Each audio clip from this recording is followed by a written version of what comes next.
দেশের দক্ষিণাঞ্চলের অন্যতম দর্শনীয় স্থান আলেকজান্ডার বেড়িবাঁধ দখলমুক্ত ও অবৈধ স্থাপনা উচ্ছেদ করতে অভিযান পরিচালনা করেছে উপজেলা প্রশাসন ও পানি উন্নয়ন বোর্ড।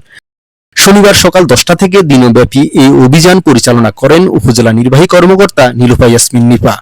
এ সময় উপস্থিত ছিলেন রামগতি পানি উন্নয়ন বোর্ডের উপবিভাগীয় প্রকৌশলী মোহাম্মদ ফয়সাল, উপসহকারী প্রকৌশলী তনয় রায় চৌধুরী, রামগতি পৌর বিএনপির সাধারণ সম্পাদক সৈয়দ মুর্তজা আল আমিন, যুগ্ম সাধারণ সম্পাদক ও সাবেক কাউন্সিলর দিদারুল ইসলাম খন্দকার, বিএনপি নেতা তানবির আহমেদ জুয়েল, রামগতি থানা পুলিশের একটি দল ও আনসার সদস্য সহ বিভিন্ন সরকারি কর্মকর্তা, রাজনৈতিক, গণমাধ্যম কর্মী ও সামাজিক ব্যক্তিবর্গ।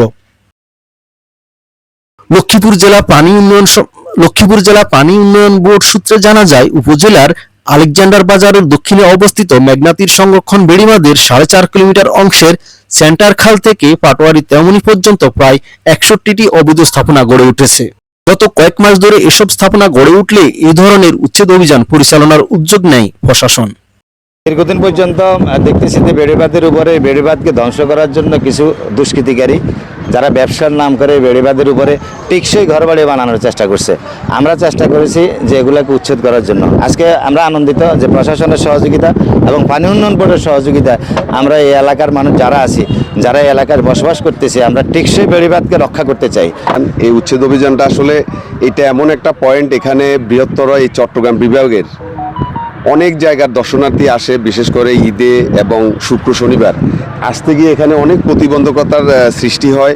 এই যে দোকানগুলোর কারণে মানুষের সাধারণ চলাচলের প্রতিবন্ধকতা আছে। মেঘনা পয়েন্টে, বেড়িবাঁধ পয়েন্টে অবৈধভাবে অনেকদিন ধরে বেশ কিছু দোকানপাট গড়ে উঠছিল। তো আমরা ইতোমধ্যে তাদেরকে বেশ কয়েকবার নোটিশ করেছি দোকানপাট সরিয়ে নেওয়ার জন্য। তো যেহেতু তারা ইতোমধ্যে সরায়নি, সেই আলোকে পানি উন্নয়ন বোর্ডের সহায়তায় এবং আমাদের রামগতি থানা পুলিশের সহায়তায় আমরা আজকের উচ্ছেদ কার্যক্রম পরিচালনা করেছি।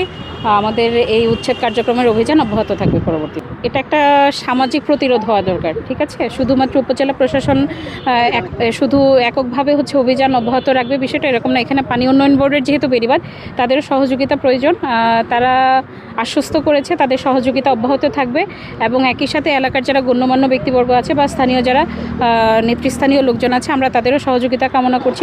অন্যদিকে গতকাল শুক্রবার অবৈধ এসব স্থাপনার মালিকরা নিজ উদ্যোগে অপসারণ করতে নোটিশ দিয়েছে উপজেলা প্রশাসন।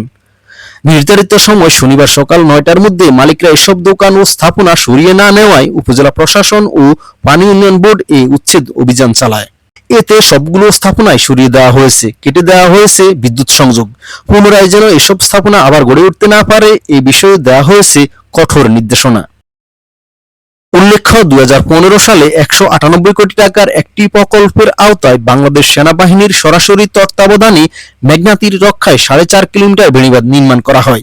এরপর থেকেই দেশের দক্ষিণাঞ্চল তথা লক্ষ্মীপুরের রামগতি উপজেলার আলেকজান্ডার এলাকার এই বাঁধটি মিনি কক্সবাজার হিসেবেও দর্শনার্থীদের কাছে বেশ পরিচিতি পেয়েছে। গত কয়েক মাস ধরে অবৈধ দখলের কবলে পড়ে সৌন্দর্য হারাচ্ছে মেঘনা তীর। বিভিন্ন উৎসব পার্বণের ছুটিতে হাজারো দর্শনার্থীর পদচারণায় মুখর থাকা দৃষ্টিনন্দন বেড়িবাঁধের উপরে অবৈধভাবে গড়ে উঠেছিল শতাধিক স্থায়ী অস্থায়ী স্থাপনা। সারোয়ার মিরন, দেশালোক.com, রামগতি, লক্ষ্মীপুর।